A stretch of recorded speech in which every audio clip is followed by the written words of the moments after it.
Alors, bonjour tout le monde. Aujourd'hui, on étudie la question de la synchronisation des feux de circulation sur le rêve Berry-La Jeunesse-Saint-Denis. Avant l'inauguration du rêve Saint-Denis, il était question de synchroniser les feux de circulation à 20 km/h. Cela a été souvent annoncé. Mais personnellement, je n'ai jamais vraiment ressenti qu'il y avait vraiment une synchronisation. J'étais tout le temps arrêté aux lumières rouges. Sur mon trajet pour aller au travail, je me déplaçais sur l'axe Boyer, Christophe Colomb auparavant. C'était, selon moi, beaucoup mieux synchronisé. Dernièrement, dans un article du Devoir, on pouvait entendre Philippe Sabourin, le porte-parole administratif à la Ville de Montréal, parler de la synchronisation qui était supposée être faite entre 15 et 20 km/h. À l'été 2020, un ingénieur avait expliqué lors d'une rencontre d'information la synchronisation qui allait arriver. Quelle est la vitesse des vélos qui a été mesurée pour synchroniser ce réseau-là? Donc, on synchronise. Les feux, c'est quand même assez complexe à synchroniser, mais pour l'axe, on synchronise ça à 20 km/h pour les cyclistes et pour les autos, c'est 40 km/h qui va être affiché comme vitesse maximale. Donc, il y a plusieurs intersections, des grandes intersections à traverser. Là, on pense juste à Crémazie. Certainement que ça devient complexe de synchroniser l'ensemble de l'axe de Gouin jusqu'à Despins. Il y aura certainement des interruptions. Ça peut pas être une synchronisation parfaite. En effet, un bon exemple, c'est Saint-Joseph, où on a toujours une lumière rouge.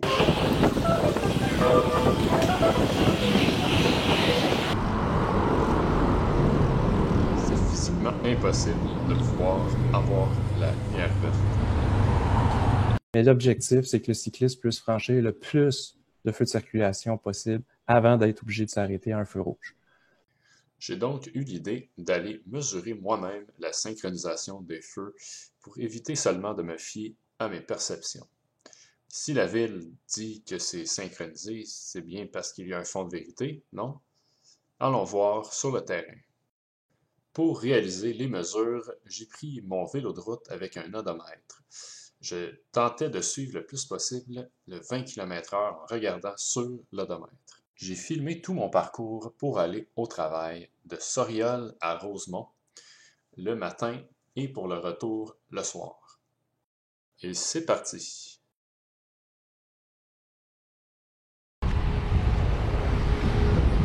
Premier feu rouge.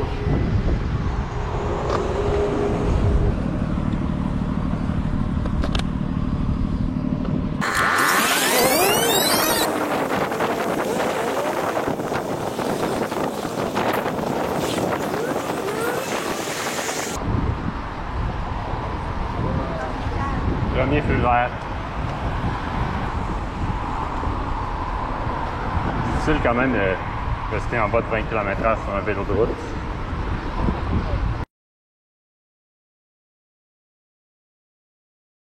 Donc, un autre feu vert, mais de justesse.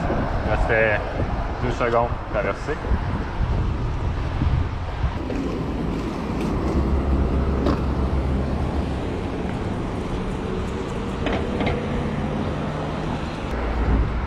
Un autre feu vert.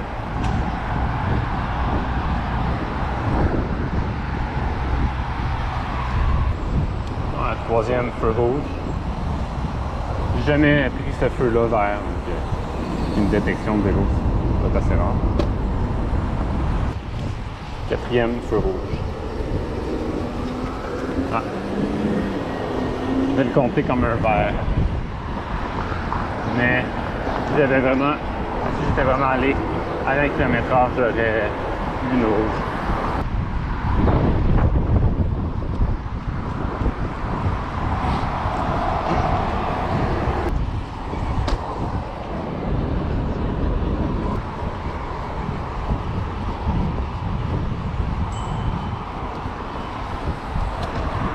Le feu rouge.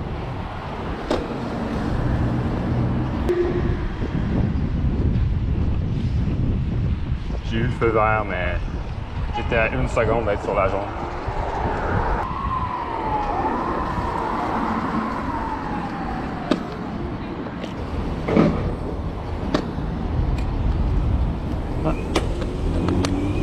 Quasiment pas eu à attendre.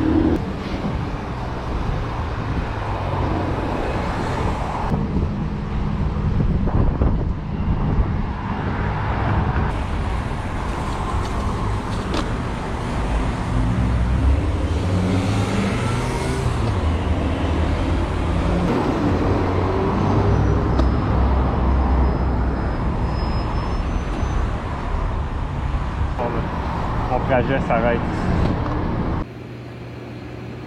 Maintenant arrivé à destination, j'ai une moyenne de 17,7 km/h.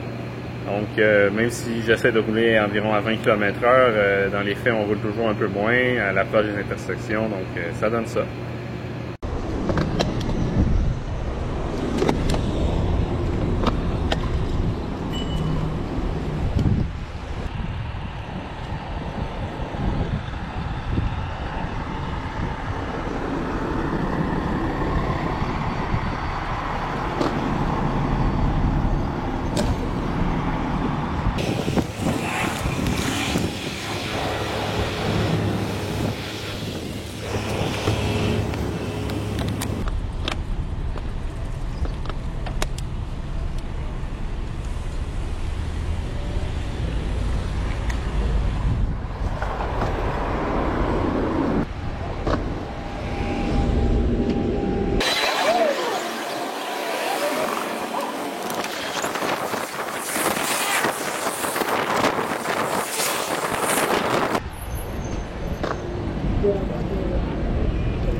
Pour le retour, ça donne environ 17,8 km/h de moyenne. Donc, comme bilan, on a environ plus de la moitié des feux qui étaient rouges. Comme temps d'attente moyen au feu rouge, c'est environ 30 secondes que j'ai pu observer. Si l'objectif est que les gens à vélo n'aient à s'arrêter le moins possible, il y a encore beaucoup de chemin à faire. Personnellement, ce manque de synchronisation m'incite à prendre l'ancienne piste Christophe-Colomb, l'autre axe nord-sud, même s'il est vraiment inapproprié pour les usages urbains. Par exemple, il est très étroit, les virages ne sont pas protégés pour les vélos, ce qui fait en sorte d'être souvent coupé par les automobilistes. Le rêve offre au contraire un environnement très sécuritaire pour les gens à vélo. Il y a des feux cyclistes protégés, il est possible facilement de faire des dépassements et il y a une bonne séparation physique. Reste maintenant à concilier sécurité et efficacité. Merci d'avoir visionné la vidéo. N'oubliez pas de vous abonner à la chaîne.